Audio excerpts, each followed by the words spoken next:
जय श्री कृष्ण भक्तों, श्रीमद् भागवत महापुराण की भाव यात्रा पंचम स्कंद के 14वें अध्याय तक आ पहुंची।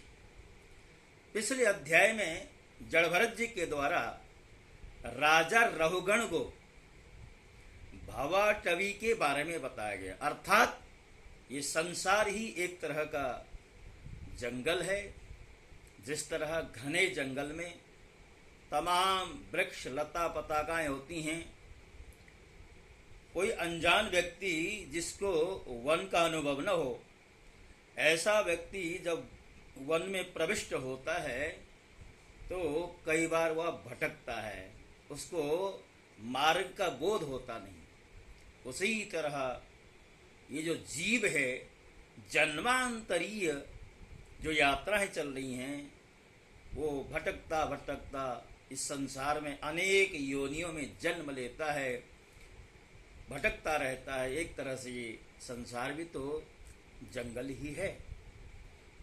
अब इसके बारे में चर्चा तो पिछले अध्याय में हुई, किंतु राजा परीक्षित जो सुखदेव जी के मुखारविंद से कथा श्रवण कर रहे हैं, उनको ये गूढ़, ये गंभीर बातें समझ में नहीं है।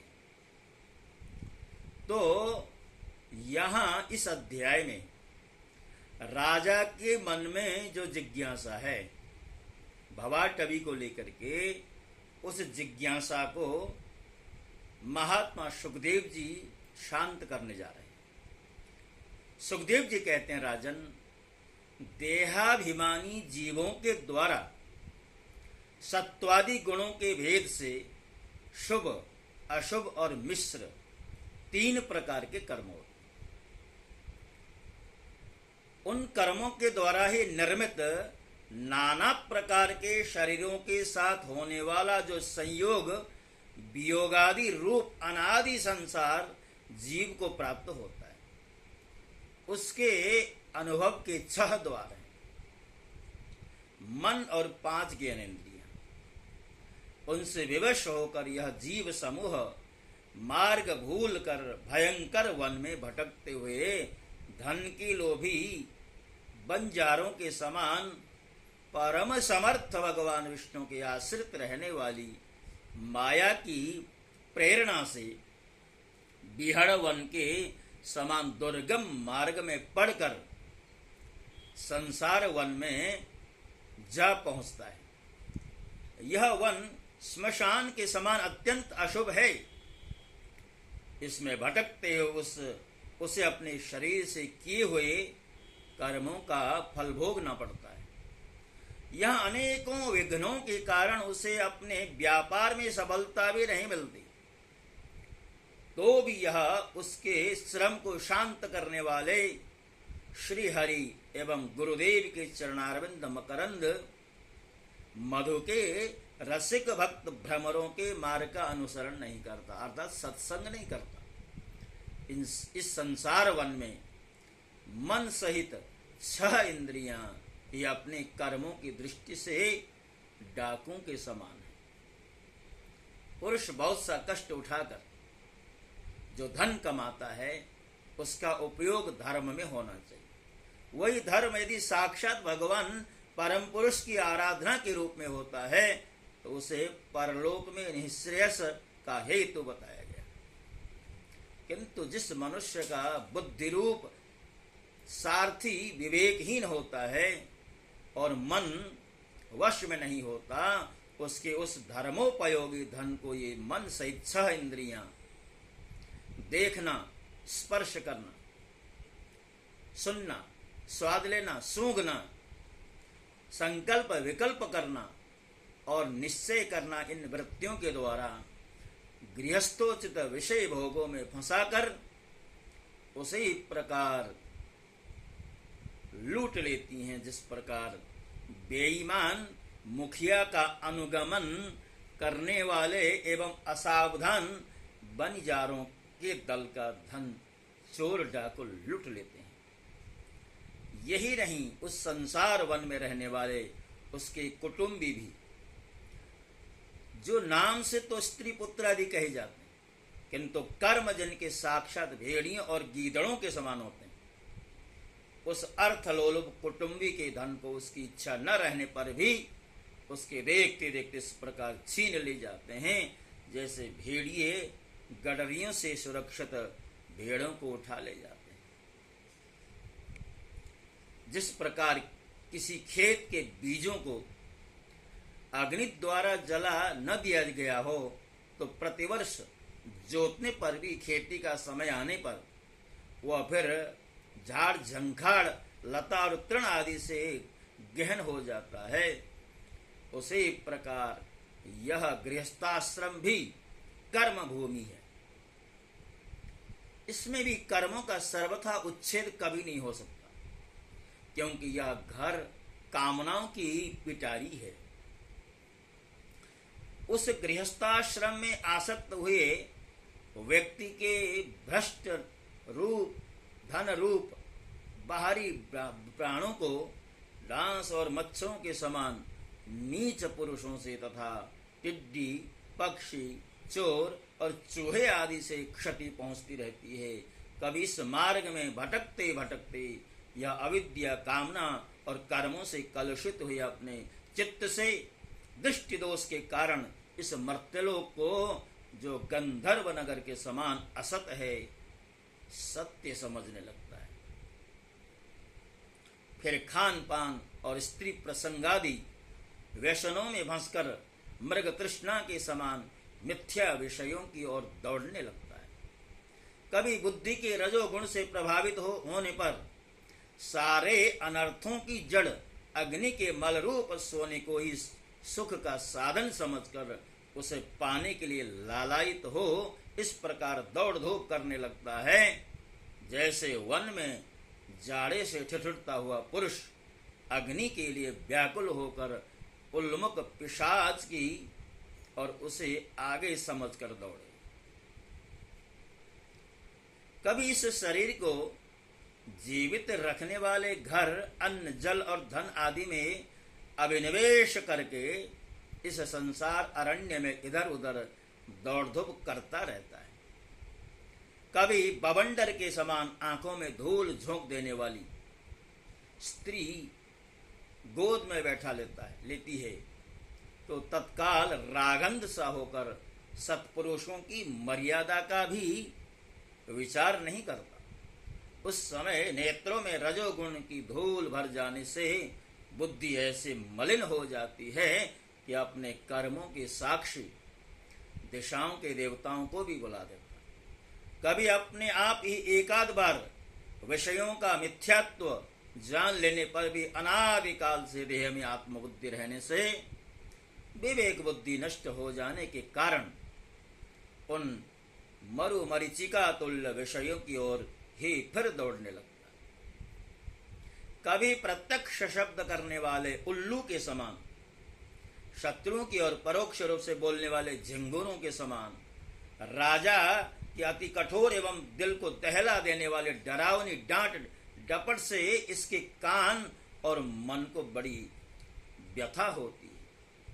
पूर्व पुण्य क्षीण हो जाने पर यह जीवित हो मुर्दे के समान हो जाता है और जो कारस्कर एवं काकतुंड आदि जहरीली फलों वाले पाप वृक्षों, इसी प्रकार की दूषित लताओं और विषैले कुओं के समान हैं तथा जिनका धन इस लोक और परलोक दोनों के ही काम में नहीं आता और जो जीते हुए भी मुर्दे के समान हैं, उन कृपण पुरुषों का आश्रय लेता है। कभी असत पुरुषों के संग से बुद्धि बिगड़ जाने के कारण सूखी नदी में गिरकर दुखी होने के समान इस लोक और परलोक में दुख देने वाले पाखंड में फंस जाता है। जब दूसरों को सताने से उसे अन्न भी नहीं मिलता, तब वह अपने सगे पिता पुत्रों को अथवा पिता या पुत्र आदि का एक तिनका भी जिनके पास देखता है, उनको फाड़ खाने के लिए तैयार हो जाता है। कभी दावानल के समान प्रिय विषयों से शून्य एवं परिणाम में दुखमय घर में पहुंचता है तो वहां इष्ट जनों के वियोग आदि से उसके शोक की आग भड़क उठती है। उससे संतप्त होकर वह बहुत ही खिन्न होने लगता है। कभी काल के समान भयंकर राजकुल रूप राक्षस इसके परम प्रिय धन रूप प्राणों को हर लेता है तो यह मरे हुए के समान निर्जीव हो जाता है। कभी मनोरथ के पदार्थों के समान अत्यंत असत पिता पितामह आदि संबंधों को सत्य समझकर उनके सहवास से स्वप्न के समान क्षणिक सुख का अनुभव करता है। गृहस्थाश्रम के लिए जिस कर्म विधि का महान विस्तार किया गया है उसका अनुष्ठान किसी पर्वत की कड़ी चढ़ाई के समान ही है। लोगों को उस ओर प्रवृत्त देखकर उनकी देखा देखी जब यह भी उसे पूरा करने का प्रयत्न करता है तब तरह तरह की कठिनाइयों से क्लेशित होकर कांटे और कंकड़ों से भरी भूमि में पहुंचे हुए व्यक्ति के समान दुखी हो जाता है। कभी पेट की असह्य ज्वाला से अधीर होकर अपने कुटुंब पर ही बिगड़ने लगता है। फिर जब निद्रा रूप अजगर के चंगुल में फंस जाता है तब अज्ञान रूप घोर अंधकार में डूबकर सूने वन में फेंके हुए मुर्दे के समान सोया पड़ा रहता है। उस समय इसे किसी बात की सुध नहीं रहती। कभी दुर्जन रूप काटने वाले जीव इतना काटते तिरस्कार करते हैं इसके गर्भरूप दांत जिनसे यह दूसरों को काटता था टूट जाते हैं। तब इसे अशांति के कारण नींद भी नहीं आती तथा मर्म वेदना के कारण क्षण क्षण में विवेक शक्ति क्षीण होते रहने से अंत में अंधे की भांति यह नरक रूप अंधे कुएं में जा गिरता है। कभी विषय सुख रूप मधु कणों को ढूंढते ढूंढते जब यह लुक छिप कर परस्त्री या परधन को उड़ाना चाहता है तब उनके स्वामी या राजा के हाथ से मारा जाकर ऐसे नरक में जा गिरता है जिसका और छोर नहीं। इसी से ऐसा कहते हैं कि प्रवृत्ति मार्ग में रहकर किए हुए लौकिक और वैदिक दोनों ही प्रकार के कर्म जीव को संसार की ही प्राप्ति कराने वाले। यदि किसी प्रकार राजा आदि के बंधन से छूट भी गया तो अन्याय से अपहरण किए हुए उन स्त्री और धन को देवदत्त नाम का कोई दूसरा व्यक्ति छीन लेता है और उससे विष्णुमित्र नाम का कोई तीसरा व्यक्ति झटक लेता है। इस प्रकार वे भोग एक पुरुष से दूसरे पुरुष के पास जाते रहते हैं, एक स्थान पर नहीं ठहरते। कभी कभी शीत और वायु आदि अनेकों आदि दैविक आदि भौतिक और आध्यात्मिक दुख की स्थितियों के निवारण करने में समर्थ न होने से या अपार चिंताओं के कारण उदास हो जाता है। कभी परस्पर लेन देन का व्यवहार करते समय किसी दूसरे का थोड़ा सा दमड़ीवर अथवा इससे भी कम धन चुरा लेता है तो इस बेईमानी के कारण उससे वैर ठन जाता है। राजन, इस मार्ग में पूर्वोक्त विघ्नों के कारण सुख दुख राग द्वेष भय अभिमान प्रमाद उन्माद शोक मोह लोभ मात्सर्य ईर्ष्या अपमान क्षुधा पिपासा आदि व्याधि जन्म जरा मृत्यु आदि और भी अनेकों विघ्न हैं।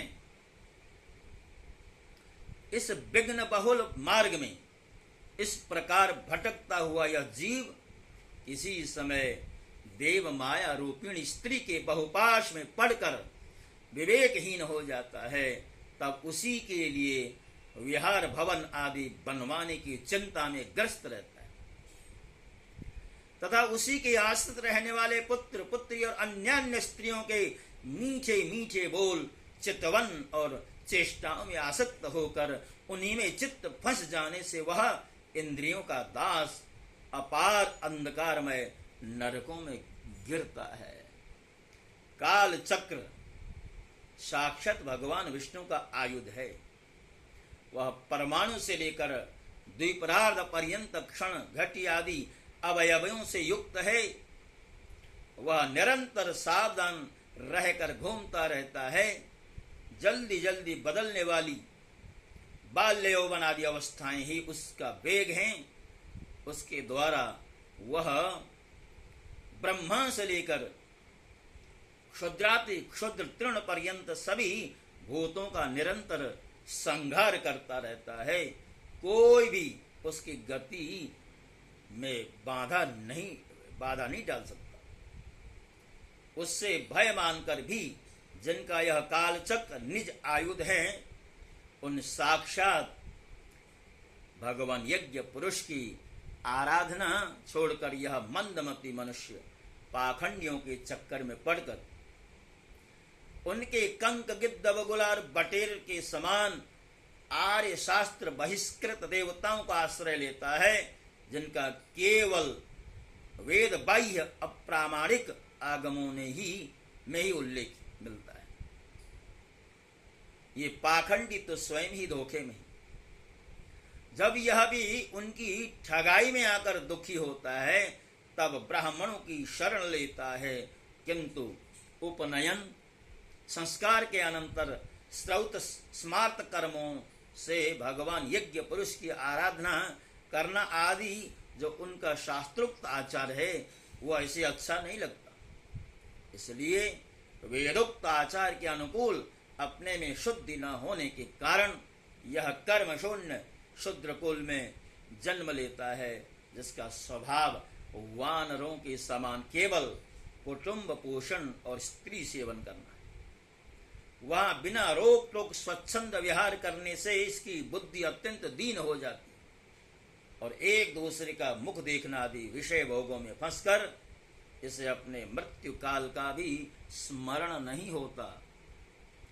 वृक्षों के समान जिनका लौकिक सुख ही फल है, उन घरों में ही सुख मानकर वानरों की भांति स्त्री पुत्र आदि में आसक्त होकर यह अपना सारा समय मैथुनादि विषय भोगों में ही बिता देता है।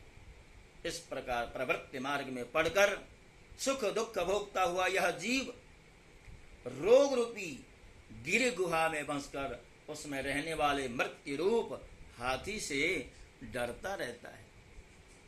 कभी कभी शीत वायु आदि अनेक प्रकार के आदि दैविक आदि भौतिक और आध्यात्मिक दुखों के निवृत्ति करने में जब असफल हो जाता है, तब उस समय अपार विषयों की चिंता में यह खिन्न हो जाता है।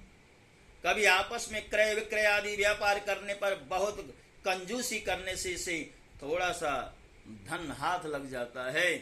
कभी धन नष्ट हो जाने से जब इसके पास सोने बैठने और खाने आदि की भी कोई सामग्री नहीं रहती, तब अपने अभीष्ट भोग न मिलने से यह उन्हें चोरी आदि बुरे उपायों से पाने का निश्चय करता है।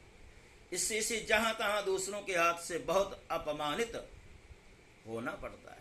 इस प्रकार धन की आसक्ति से परस्पर वैरभाव बढ़ जाने पर भी यह अपनी पूर्व वासनाओं से विवश होकर आपस में विवाहादि संबंध करता और छोड़ता रहता है।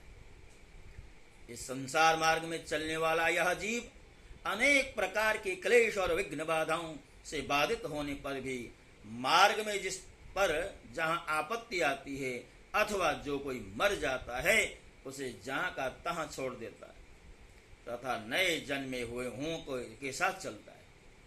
कभी किसी के लिए शोक करता है, किसी का दुख देखकर मूर्छित हो जाता है, किसी के वियोग होने की आशंका से भयभीत हो उठता है, किसी से झगड़ने लगता है, कोई आपत्ति आती है तो रोने चिल्लाने लगता है, कहीं कोई उनके मन के अनुकूल बात हो गई तो प्रसन्नता के मारे फूला नहीं समाता, कभी गाने लगता और कभी उन्हीं के लिए बंधने से भी नहीं सकता।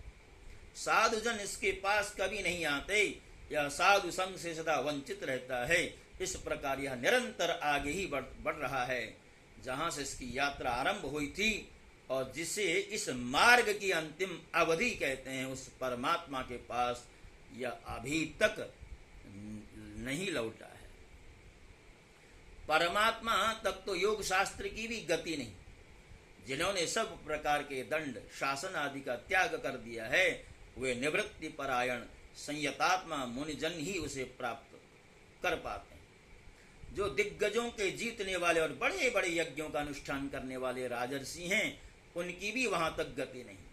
वे संग्राम भूमि में शत्रुओं का सामना करके केवल प्राण परित्याग ही करते हैं, और जिसमें यह मेरी है ऐसा अभिमान करके बैठाना था, उस पृथ्वी में ही अपना शरीर छोड़कर स्वयं परलोक को चले जाते हैं। इस संसार में से वे भी पार नहीं होते। अपने पुण्य कर्म रूप लता का आश्रय लेकर यदि किसी प्रकार यह जीव इन आपत्तियों से अथवा नरक से छुटकारा पा भी लेता है, तो फिर इसी प्रकार संसार मार्ग में भटकता हुआ इस जन समुदाय में मिल जाता है। यही दशा स्वर्गादि ऊर्ध लोकों में जाने वालों की भी है। राजन, राजर्षि भरत के विषय में पंडित जन ऐसा कहते हैं, जैसे गरुड़ जी की होड़ कोई मक्खी नहीं कर सकती, उसी प्रकार राजर्षि महात्मा भरत के मार्ग का कोई अन्य राजा मन से भी अनुकरण नहीं कर सकता। उन्होंने पुण्य कीर्ति श्री हरि में अनुरक्त होकर अति मनोरम स्त्री पुत्र मित्र और राज्यादि को युवावस्था में ही विष्ठा के समान त्याग दिया था। दूसरों के लिए तो इन्हें त्यागना बहुत ही कठिन है। उन्होंने अति दुष्टज पृथ्वी पुत्र स्वजन संपत्ति और स्त्री की तथा जिसके लिए बड़े बड़े देवता भी लालायित रहते हैं, किंतु जो स्वयं उनकी दया दृष्टि के लिए उन पर दृष्टिपात नहीं करते थे, उस लक्ष्मी की भी लेश मात्र इच्छा नहीं की। यह सब उनके लिए उचित ही था, क्योंकि जिन महानुभावों का चित्त भगवान मधुसूदन की सेवा में अनुरक्त हो गया है, उनकी दृष्टि में मोक्ष पद भी अत्यंत तुच्छ है। राजन, राजर्षि भरत के पवित्र गुण और कर्मों की भक्तजन भी प्रशंसा करते हैं। उनका यह चरित्र बड़ा कल्याणकारी, आयु और धन की वृद्धि करने वाला, लोक में सुयश बढ़ाने वाला और अंत में स्वर्ग तथा मोक्ष की प्राप्ति कराने वाला है। जो पुरुष इसे सुनता या सुनाता है और इसका अभिनंदन करता है, उसकी सारी कामनाएं स्वयं ही पूर्ण हो जाती हैं। दूसरों से उसे कुछ भी नहीं मांगना पड़ता।